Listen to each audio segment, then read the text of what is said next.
Hi viewers, welcome to one ఇంటి తెలుగు. నిన్న megastar Chiranjeevi గారు ఎన్టీఆర్ అవార్డు అందుకున్న తర్వాత గద్దర్ అవార్డ్స్లో ఇచ్చిన స్పీచ్పై భిన్నాభిప్రాయాలు వ్యక్తమవుతున్నాయి. మెగాస్టార్ చిరంజీవి గారు చేసిన కామెంట్ ఏంటంటే, సందర్భం అసందర్భం తెలియదు కానీ మన పక్క రాష్ట్రం అయినటువంటి మనో తెలుగు రాష్ట్రం ఈ కళాకారుల పట్ల, ఈ సినిమాల పట్ల వాళ్ళని ఉత్సాహపరిచే దాని విధానంలో కొంచెం వెనకంజ వేసే ఉందనుకుంటున్నాను. కాబట్టి సినిమా వాళ్ళకి అతి దగ్గరగా ఉన్నటువంటి ముఖ్యమంత్రి గారు నారా చంద్రబాబు నాయుడు గారు, ఆయన కూడా దీన్ని ఇన్స్పిరేషన్గా తీసుకుని మరింత ప్రోత్సహిస్తే కనుక మీరు ఇచ్చే ఉత్సాహంతో ఎంతోమంది యంగ్స్టర్స్ ఈ రోజున మరిన్ని సినిమాలు చేస్తారు. పక్క రాష్ట్రం ఆంధ్రప్రదేశ్ రాష్ట్రం తెలంగాణతో కంపేర్ చేస్తే కళాకారుల్ని ఎంకరేజ్ చేయడంలో వెనకంజ వేసిందని చెప్పి మెగాస్టార్ చిరంజీవి గారు కామెంట్ చేశారు. దీనిపై సోషల్ మీడియాలో నెటిజన్స్, ఎస్పెషల్లీ ఆంధ్రప్రదేశ్ నెటిజన్స్ భిన్నాభిప్రాయాలు వ్యక్తం చేస్తారు.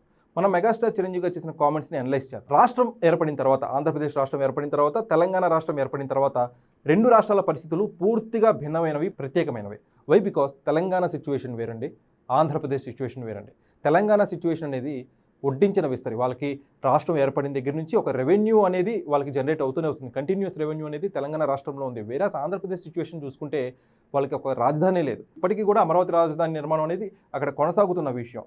అది పక్కన పెడితే ప్రస్తుతం సిట్టింగ్ గవర్నమెంట్, కూటమి గవర్నమెంట్ కాన్సన్ట్రేట్ చేయాల్సిన విషయాలు, ప్రయారిటీ ఇవ్వాల్సిన విషయాలు చాలా ఉన్నాయి.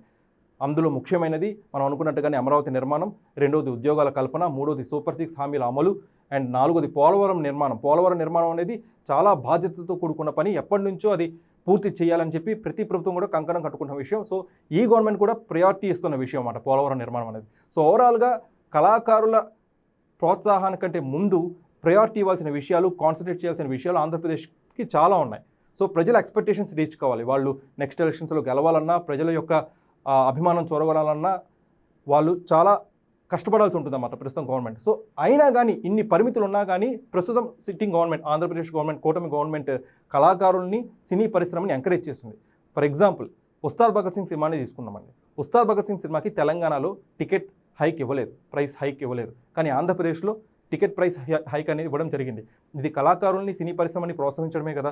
సో ఒక రకంగా ప్రతి సినిమాకి, అక్కడ పాన్ ఇండియా కావచ్చు, రీజనల్ మూవీ కావచ్చు, ఆంధ్రప్రదేశ్లో ప్రతి సినిమాకి కూడా టికెట్ హైక్ ఇవ్వడం అనేది జరుగుతుంది. కాంతారా అది మన తెలుగు సినిమా కాదు, అది pan India cinema, Kannada cinema.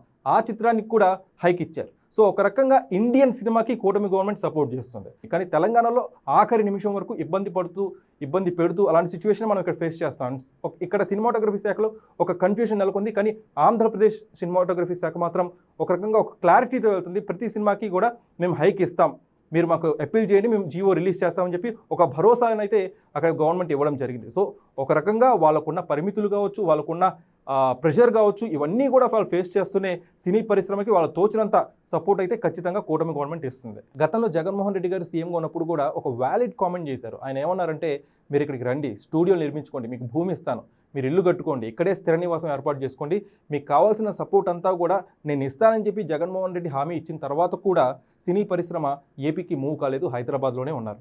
అక్కడ ఒక ప్రాపర్ ఇన్ఫ్రాస్ట్రక్చర్ లేకుండా షూటింగ్స్ ఎలా చేస్తారు అనేది ప్రస్తుతం ఆలోచించాల్సిన విషయం. సో అవార్డ్స్ కంటే ముందు, రివార్డ్స్ కంటే ముందు సినిమా పరిశ్రమ ఆలోచించాల్సిన విషయం, ఆంధ్రప్రదేశ్లో మనం ఇన్ఫ్రాస్ట్రక్చర్ ఎలా ఏర్పాటు చేసుకోవాలి. అక్కడ ఇన్ఫ్రాస్ట్రక్చర్ ఏర్పాటు చేసుకున్న తర్వాత, అక్కడ షూటింగ్స్ చేసిన తర్వాత మనం ప్రభుత్వాన్ని ఏమన్నా అడగచ్చు. అక్కడ రెవెన్యూ కూడా జనరేట్ అవుతుంది అక్కడ షూటింగ్స్ అవి చేస్తే. సో ఆబ్వియస్లీ ఆ దిశగా ప్రభుత్వాన్ని విన్నవించుకోవాలి. కానీ అవార్డ్స్ ఇవ్వడంలో వెనుకంజ వేసిందని చెప్పి కామెంట్ చేయడం అనేది నిజంగా అంత కరెక్ట్ కాదు అని చెప్పి మెజారిటీ ఆఫ్ నెటిజన్స్ అండ్ విశ్లేషకులు ఫీల్ అవుతున్నారు. అండ్ ఇంకా తెలంగాణ విషయానికి వస్తే, హైదరాబాద్ అభివృద్ధి పూర్తి స్థాయిలో అయిపోయింది కాబట్టి ఆల్టర్నేట్ సిటీ అభివృద్ధిపై కూడా ఫోకస్ పెట్టింది గవర్నమెంట్. అందుకే ఫ్యూచర్ సిటీ నిర్మాణం కూడా ఇవాళ బడ్జెట్లో చాలా వరకు నిధులు కేటాయించారు. వేరే ఆంధ్రప్రదేశ్ సిచ్యువేషన్ చూసినట్టయితే అమరావతి నిర్మాణానికి ఇంకా కేంద్రం ఎలాంటి సపోర్ట్ చేస్తుందో మనకి సరిగ్గా క్లారిటీ లేదు. At the same time Visakha and Amaravati, ఈ రెండు వాళ్ళకున్న హోప్స్, ఈ రెండు కూడా ఇంకా అభివృద్ధి చెందాల్సిన సిచ్యువేషన్లోనే ఉన్నాయి. కానీ తెలంగాణ సిచ్యువేషన్ వచ్చేసరికి కంప్లీట్లీ ఒక ఫుల్ ఫ్లెడ్జ్ డెవలప్మెంట్ అయిన ఒక సిటీ ఉంది. ఇంకొకటి కూడా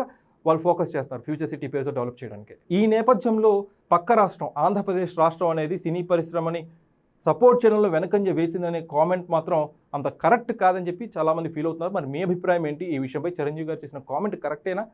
ఆంధ్రప్రదేశ్ నిజంగానే కళాకారులను ఎంకరేజ్ చేయట్లేదా? ఇంకా ఎంకరేజ్ చేయాల్సి ఉంటుందా? అసలు ఆంధ్రప్రదేశ్ గవర్నమెంట్ ఎవరికి ప్రయారిటీ ఇవ్వాలి, దీనికి ప్రయారిటీ ఇవ్వాలి? కామెంట్ సెక్షన్లో పంచుకోండి. Thanks for watching this video.